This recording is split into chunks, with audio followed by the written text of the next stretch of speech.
Hello students, welcome to CMS solutions. So आज हम करने वाले हैं standard 12th chapter number 5 ratio analysis के अंदर सम नंबर 19 को। From the following information of C company limited calculate the creditors turnover and payment period in days. Okay, इस 19 सम में हमें क्या कैलकुलेट करना है? हमें कैलकुलेट करना है creditors turnover and payment in period in days. Okay, payment period को यहाँ पे डेज में कैलकुलेट करना है। What will be the answer if payment period is calculated in terms of weeks and months. अगर डेज की जगह पे हम वीक्स और मंथ में ले तो हमारा आंसर क्या होगा वो भी हम यहाँ पे फाइंड आउट करेंगे। अब यहाँ पे दिया हुआ है कि assume 360 days of the year. Normally हम 365 डेज को रेफर करते हैं, लेकिन इस सम के अकॉर्डिंग अगर हमें बोला गया है तो हम डेज कितने लेंगे? यहाँ पे 360 डेज लेंगे। सो हम यहाँ पे देख लेते हैं कौन कौन सी इन्फॉर्मेशन को प्रोवाइड किया गया है।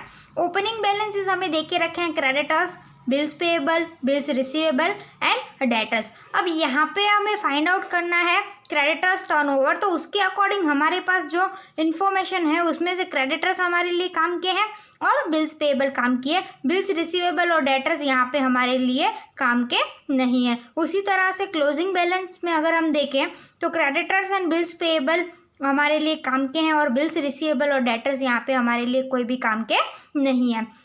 आगे देखें तो क्रेडिट सेल्स दी हुई है, कैश सेल्स दी हुई है।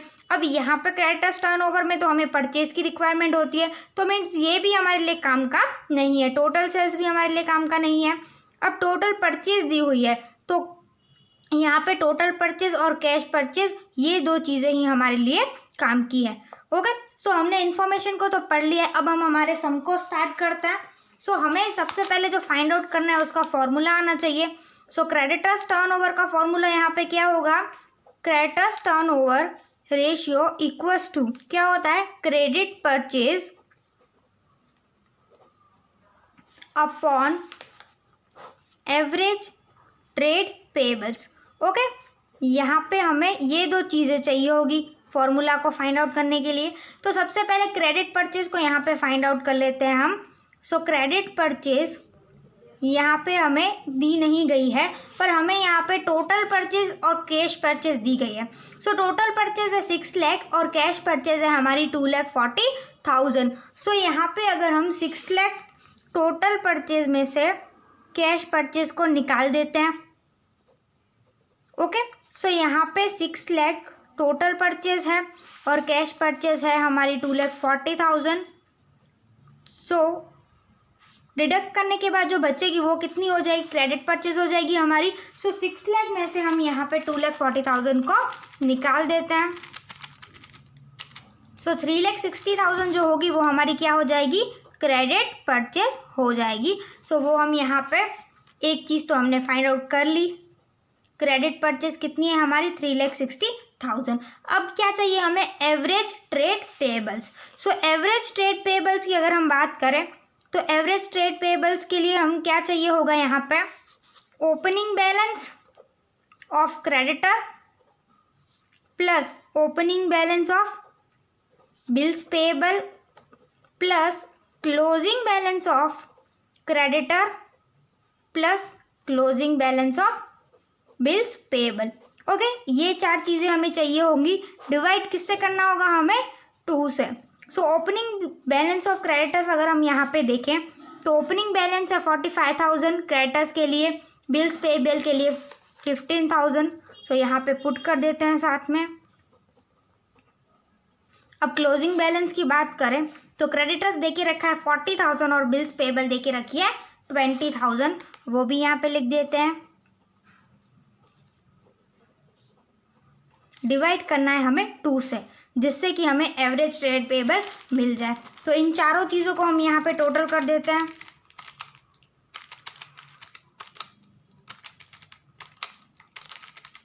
सो कितना आ जाएगा टोटल हमारा? 1,20,000। अब डिवाइड करना है हमें 2 से। सो जो एवरेज ट्रेड पेएबल निकलेगा ना वो यहाँ पे हमारा कितना हो जाएगा? 60,000।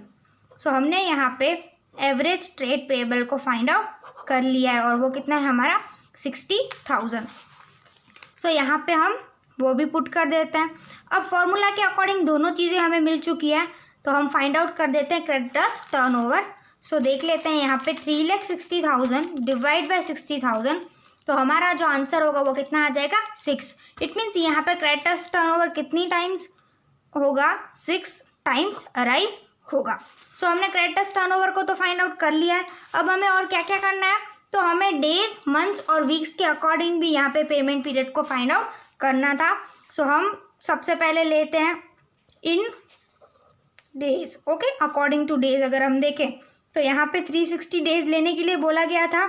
अपॉन में क्या लेते हैं हम, क्रेडिटर्स टर्नओवर। क्रेडिटर्स टर्नओवर कितना फाइंड आउट किया हमने, 6 टाइम्स फाइंड आउट किया।